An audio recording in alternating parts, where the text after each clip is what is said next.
Ça y est mes amis, On l'a fait. 500 abonnés, 500 personnes qui ne se sont pas encore rendu compte que j'étais un charlatan. En continuant comme ça, je devrais bientôt pouvoir être sponsorisé par des marques de compléments alimentaires douteuses et arrêter de travailler, donc lâchez rien. Mais blague à part, ça fait plaisir de fidéliser des gens et de voir que sur Insta ou dans les commentaires, j'arrive à aider des gens dans leur pratique, pour leur training, avec mes conseils, tout ça, et avoir des retours de personnes qui disent que ça les a vachement aidés, tel truc, telle vidéo, tel machin, tel conseil. Donc c'est cool. À la base, c'est le but de la chaîne, donc ça fait plaisir. Et du coup, comme promis depuis des mois, pour vous remercier de votre fidélité, je vous offre la méthode ultime pour progresser en tant que naturel, le Saint Graal de YouTube. Donc voici enfin la périodisation concurrente.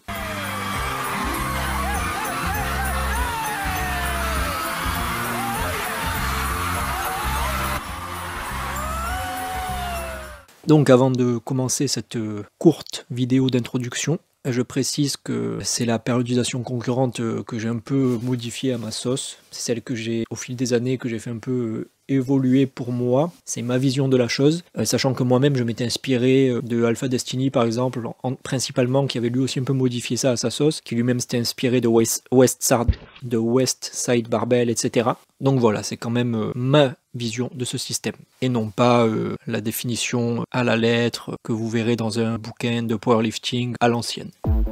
Donc pour ceux qui suivent la chaîne depuis quelque temps, et pour tous ceux qui me demandent des explications sur cette fameuse méthode miracle depuis des mois, vous savez que je suis un grand fan de la périodisation concurrente, pour avoir testé beaucoup de périodisations différentes, beaucoup de systèmes d'entraînement, souvent avec des résultats plus ou moins décevants. Donc en gros j'ai testé le PPL, le split, plusieurs formes de split, le full body linéaire, l'half body, le circuit training, etc., etc.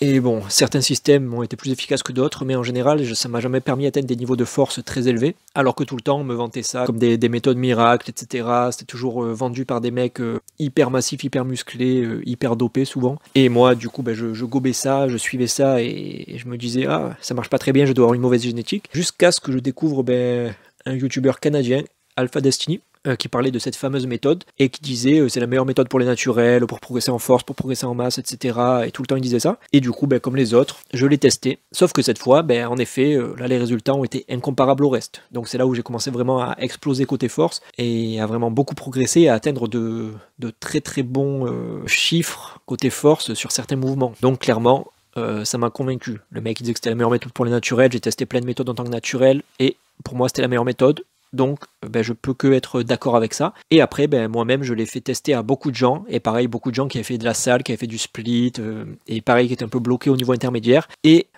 tous les gens à qui j'ai fait tester cette méthode, qui l'ont testé, qui l'ont faite de manière correcte et sérieuse, il n'y en a pas un qui n'a pas progressé côté perf, et à qui ça lui a pas permis de débloquer des nouveaux paliers de force, à atteindre un niveau confirmé, voire parfois élite.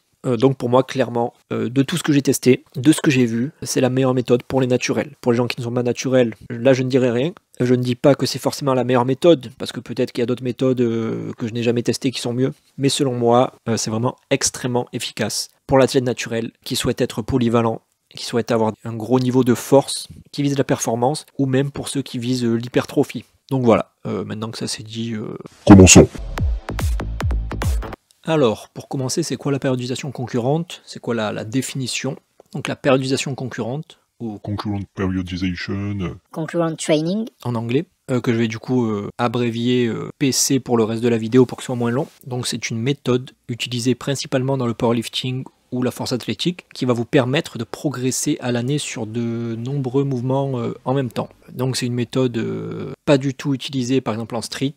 J'ai jamais vu personne à part moi qui utilisait ce type de périodisation. C'est principalement dans le powerlifting qu'on verra ça, mais on voit aussi de plus en plus ça chez des gens qui recherchent juste l'esthétique, donc un peu plus en bodybuilding ou en powerbuilding, donc un mix un peu où on recherche la force et l'esthétique. C'est selon moi la méthode la plus efficace pour progresser à l'année en évitant la stagnation, les blessures, sur beaucoup de mouvements à la fois, quand vous êtes un athlète intermédiaire ou confirmé, naturel. Donc pour moi, c'est une méthode qui ne sera pas adaptée si vous êtes un débutant. Déjà parce que c'est très compliqué. Enfin, pour moi, ça reste une méthode quand même un minimum avancée. Et si vous êtes dopé, ce ne sera pas optimal, selon moi.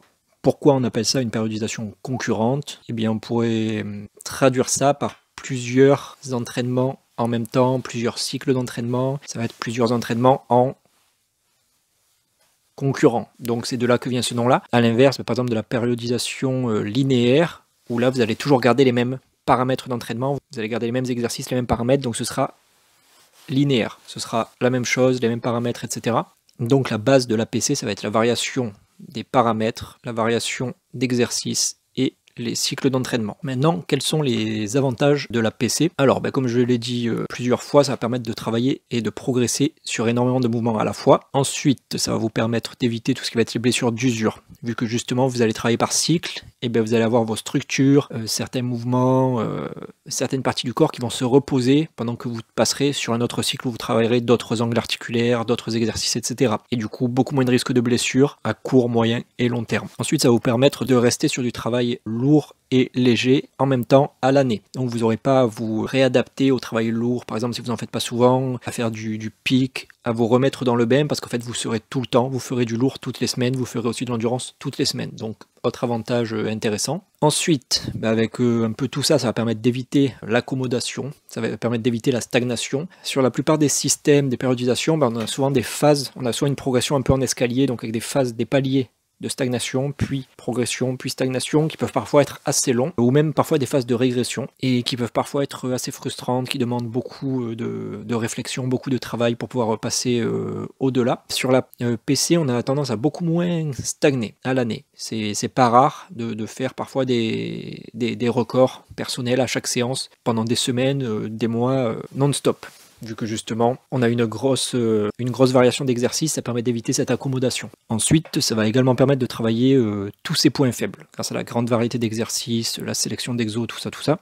À l'inverse de certaines périodisations où là, il faudra un peu choisir dans quoi on va investir son énergie, dans quoi on va investir son temps, et du coup sacrifier d'autres choses. Avec la PC, vous pouvez ne rien sacrifier. Ensuite, autre avantage, un des plus intéressant pour moi, c'est que c'est de loin, selon moi, la méthode la plus fun et la moins monotone. Justement, le fait qu'il y ait beaucoup de cycles, qu'on ait vraiment une grosse flexibilité dans les paramètres, dans le choix d'exos, qu'on puisse vraiment changer beaucoup de choses régulièrement, en fait, ça rend la méthode vraiment agréable une fois que vous la maîtrisez, et ça vous permet vraiment de mixer, de souvent changer d'entraînement, donc souvent changer d'exos. Si vous en avez marre de bosser ça, vous pouvez passer à un autre cycle, faire des nouvelles choses, expérimenter sur de nouveaux formats. C'est une méthode qui est compliquée à comprendre, mais qui est très très flexible, et ça c'est cool parce que ça vous permet vraiment de ne pas vous sentir enfermé en fait par votre entraînement, par votre programme. Et enfin, autre avantage intéressant, c'est que ça vous demande relativement peu de temps par rapport à d'autres périodisations. Si vous faites sous un format full body, la PC, ça vous demandera par exemple 2 séances par semaine.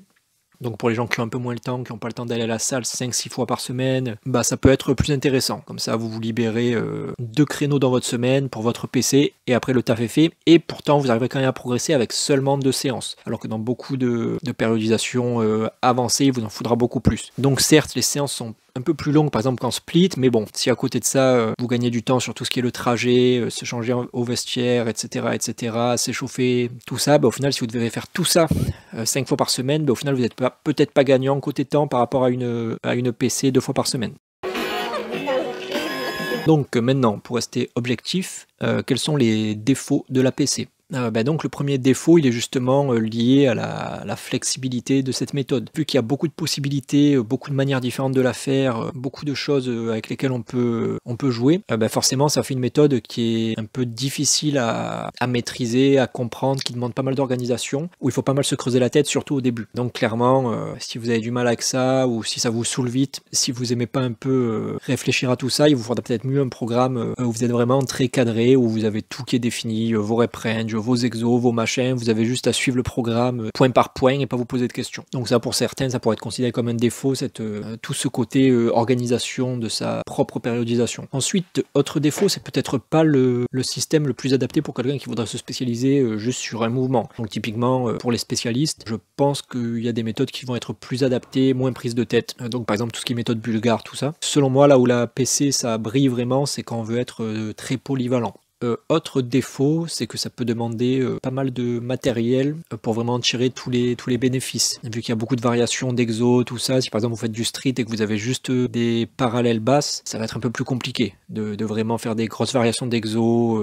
Donc voilà, idéalement, c'est des méthodes à la base où en powerlifting, ils vont utiliser beaucoup d'accessoires, beaucoup des barres différentes, des variantes différentes, avec des élastiques, avec des chaînes, etc. Donc voilà, ça peut être un défaut si vous avez vraiment peu de matos pour vous entraîner. Ensuite, en défaut, ça peut demander un peu plus de temps que d'autres méthodes, comme un split un peu plus classique du coup. Même si, comme dit plus haut, selon où se trouve votre salle, tout ça, ça peut être plus avantageux parfois. Mais bon, si par exemple vous avez un home gym ou quoi, il y aura peut-être des systèmes qui seront un peu moins chronophages. Mais selon moi, clairement, le plus gros défaut, c'est pas vraiment un défaut, mais c'est plus que ce sera pas adapté pour tout le monde. Donc si vraiment vous aimez pas analyser, vous creusez la tête, vraiment faire votre propre périodisation, essayer de comprendre pourquoi vous progressez pas, tout ça, si vous aimez bien juste être cadré et sur un programme vraiment sans trop réfléchir et juste avoir votre programme, aller à la salle, faire le taf et rentrer chez vous, ou si vous êtes plutôt quelqu'un qui fait de l'entraînement instinctif, donc au feeling mais sans trop se poser de questions, clairement la PC ça va pas être pour vous, parce que là c'est vraiment l'opposé de ce que vous recherchez. C'est une méthode qui est très flexible et où justement il faut vraiment comprendre comment trouver les bons paramètres pour soi. Dites-vous bien que si vous faites de la PC et que vous ne progressez pas, c'est pas la faute de la méthode, c'est que vous avez mal analysé votre cas, que vous n'avez pas choisi les bons exos, que vous n'avez pas choisi les bons paramètres, etc. Donc maintenant, comment ça marche ? Les grands principes de la PC sont côté séance. Vous aurez une séance dite intensité ou force, et une séance dite volume, donc un peu plus endurance si vous préférez, un peu plus hypertrophie classique. Côté cycle, vous aurez des cycles d'entraînement de 1, 2 ou 3 semaines typiquement, et une sélection d'exercices ou des variations différentes à chaque nouveau cycle qui devront être adaptés à vos objectifs, avec du transfert sur vos cycles précédents idéalement, et idéalement qui vous permettront de travailler vos points faibles, ce qui vous empêche de progresser. Donc avant de créer sa propre PC, il faut d'abord choisir son format. Donc la PC, elle pourrait être en full body, donc tout le corps à chaque séance, ou en half body, c'est-à-dire la moitié du corps à chaque séance. Donc une séance où vous ferez le haut du corps, une séance où vous ferez le bas du corps, mais pas en split ni en push-pull leg, donc pas en PPL. Donc le format full body sera idéal pour les pratiquants qui ont un peu moins le temps ou qui veulent moins mettre le focus sur le bas du corps. Du coup, ils auront qu'un ou deux exos bas du corps dans leur full body, par exemple.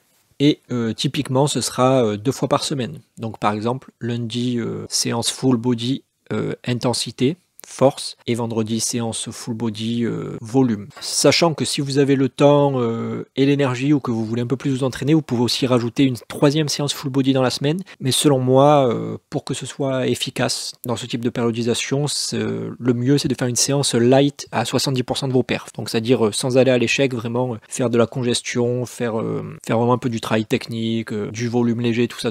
Donc par exemple lundi, force, mercredi séance à 70%, vendredi endurance, volume.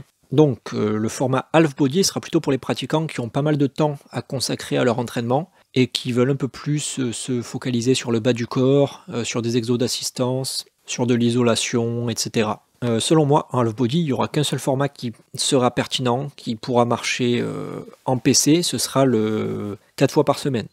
C'est celui que j'utilise d'ailleurs. Donc par exemple, ça donnerait lundi haut du corps volume, mardi bas du corps force, vendredi haut du corps force, samedi bas du corps volume. Donc là vous pouvez constater qu'on alterne entre le haut du corps et le bas du corps, on ne met pas force 2 jours de suite ou volume 2 jours de suite. Et enfin, dernier cas, ce serait ceux qui veulent juste taffer le haut du corps, et dans ce cas ce sera les mêmes principes que pour ceux qui s'entraînent en full body, donc 2 fois par semaine ou 3 fois par semaine avec une séance à 70% de rajouter.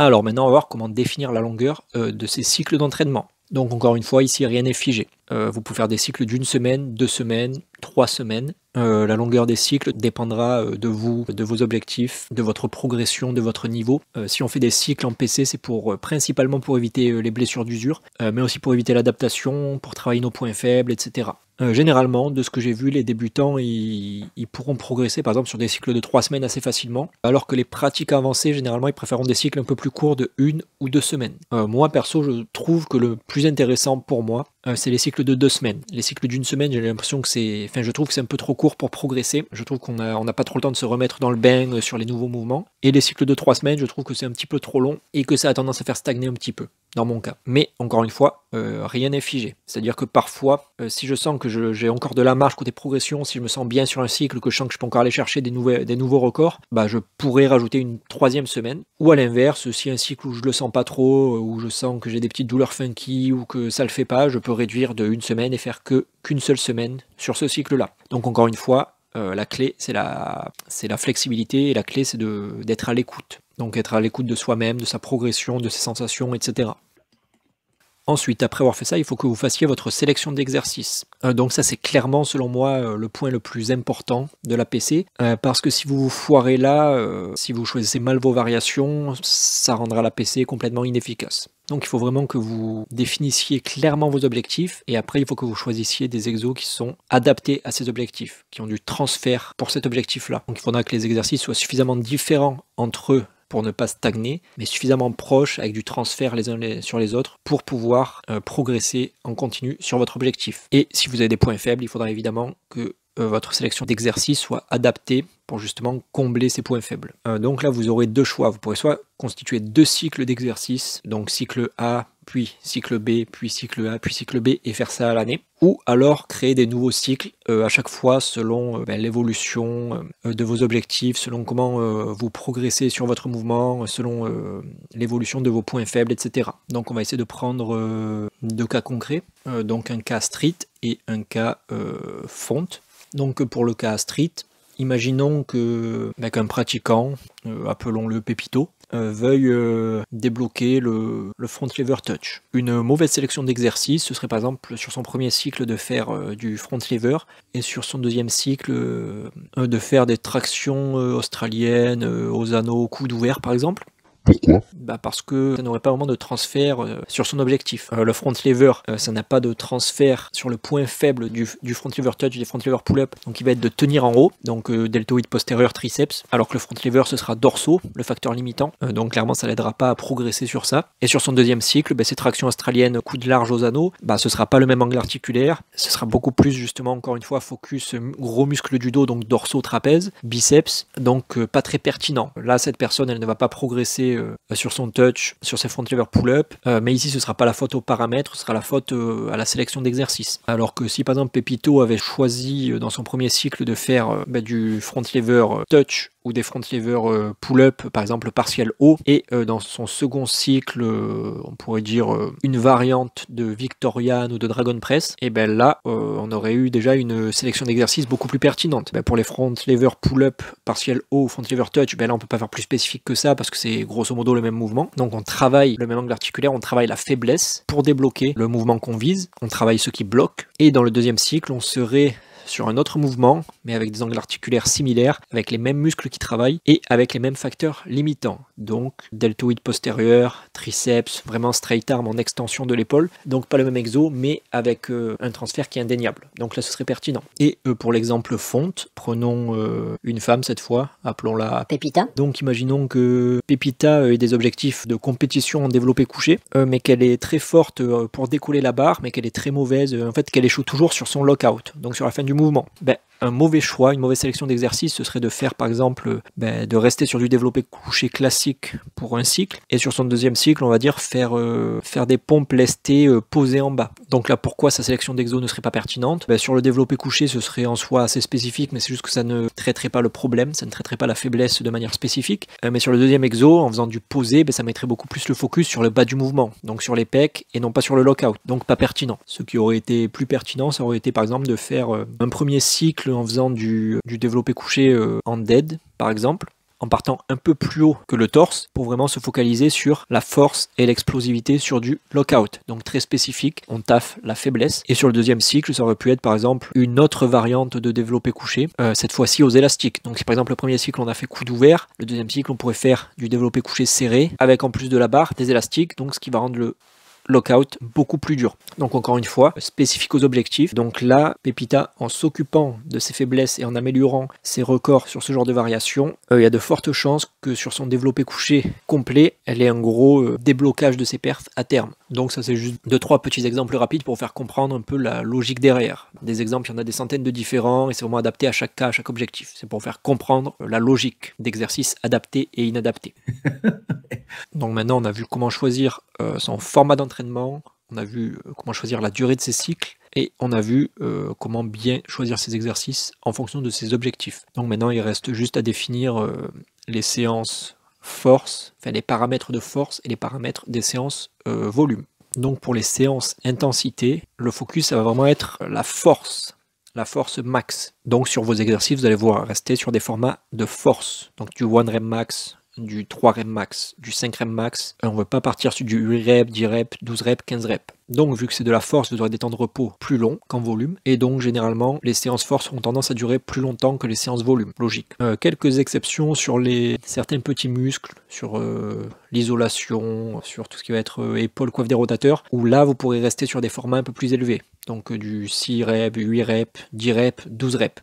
Surtout au début, quand on n'est pas trop conditionné. Après, avec le temps, on peut s'amuser à descendre dans des formats de force sur tous les exos. Donc que ce soit les épaules, les biceps, la coiffe des rotateurs, c'est possible de faire des vrais formats de force dessus. Mais au début, on peut faire des petites exceptions et vraiment se concentrer sur les gros formats typiques de force sur vos gros exos. Pour ceux qui font du statique, donc typiquement les streeteux, là pour convertir les rep range en répétition, souvent on dit que une rep c'est équivalent à 2-3 secondes environ. Donc moi je conseillerais de rester sur des temps de hold de 0 à 15 secondes maximum pour rester vraiment sur de la force. Dès qu'on dépasse 15 secondes de hold, on commence vraiment à être sur du volume. Donc côté format, vous avez le choix. Vous pouvez faire du 3x3, du 5x3, du 5x5, du 3x5, du 3x4, du 3x1, du 5x1. Moi, ce que j'aime bien faire, c'est souvent faire mes séries montantes, monter sur mon 1 rep max.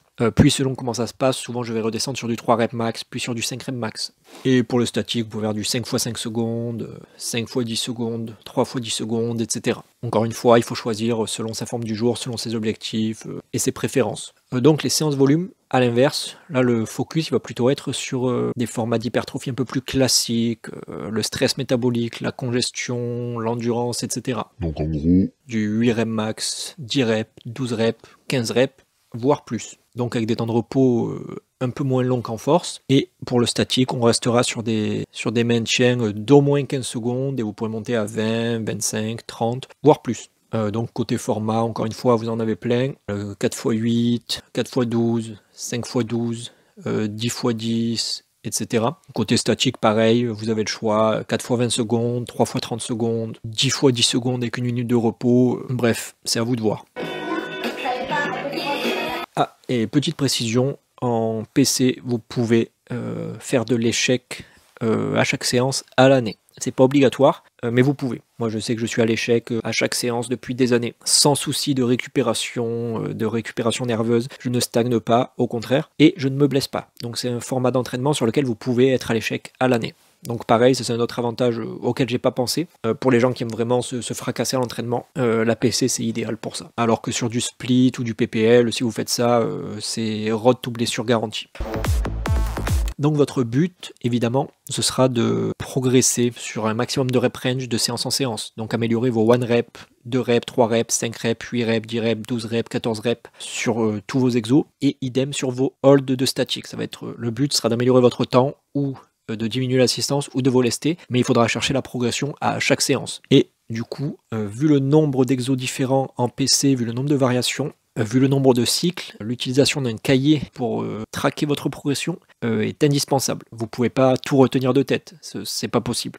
C'est possible avec certains systèmes, mais là quand vous avez des dizaines et des dizaines d'exos, des dizaines de variations différentes, des rep range différents à chaque séance, vous devez noter vos perfs, vous devez avoir des tableaux de perfs pour savoir précisément est-ce qu'à telle séance vous avez battu tel record. Sinon, vous ne savez pas si vous progressez vraiment ou pas. C'est vraiment pas de l'entraînement instinctif. C'est même tout l'inverse. Il faut vraiment maîtriser ces paramètres pour comprendre où on va et ce qu'on fait. Donc voilà. c'est tout pour cette introduction de la PC. Comme vous pouvez le voir, c'est compliqué, c'est pas mal d'infos, c'est assez prise de tête au début, mais pour moi les résultats ils sont à la hauteur de l'investissement de temps et de réflexion. Sachant que la PC généralement c'est très, très compliqué au début, mais au plus vous avancez, au plus vous connaissez, au plus vous pratiquez, au plus c'est facile à gérer, au plus c'est intuitif et au plus elle est efficace. Mais au début, oui, c'est compliqué, il faut comprendre, il faut apprendre et il faut expérimenter un petit peu. Souvent les gens qui se mettent à la PC, je leur dis qu'au début il y a un peu une phase de test où il faut un peu expérimenter, bidouiller plusieurs trucs jusqu'à réussir à trouver les paramètres qui vont fonctionner, qui vont faire progresser de manière rapide. Donc évidemment, ça c'est la vidéo d'intro. Donc je ferai une série de vidéos sur le sujet, sur comment débloquer la stagnation, comment choisir des exos avec un bon transfert l'un sur l'autre, comment débloquer sa progression en PC, comment bien gérer ses cycles, etc.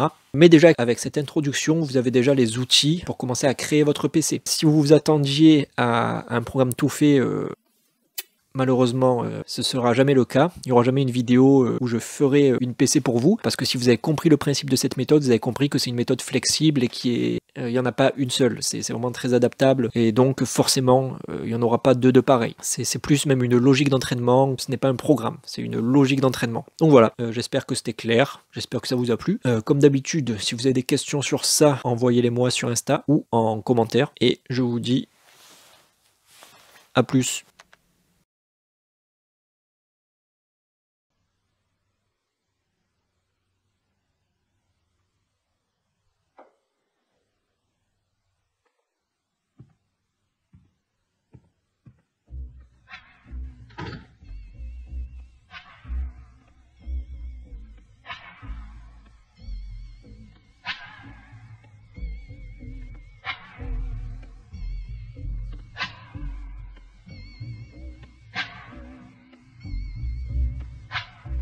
When the night has come and the land is dark and the moon is the only light we'll see. No, I won't be afraid. Oh, I won't be afraid. Just as long as you stay.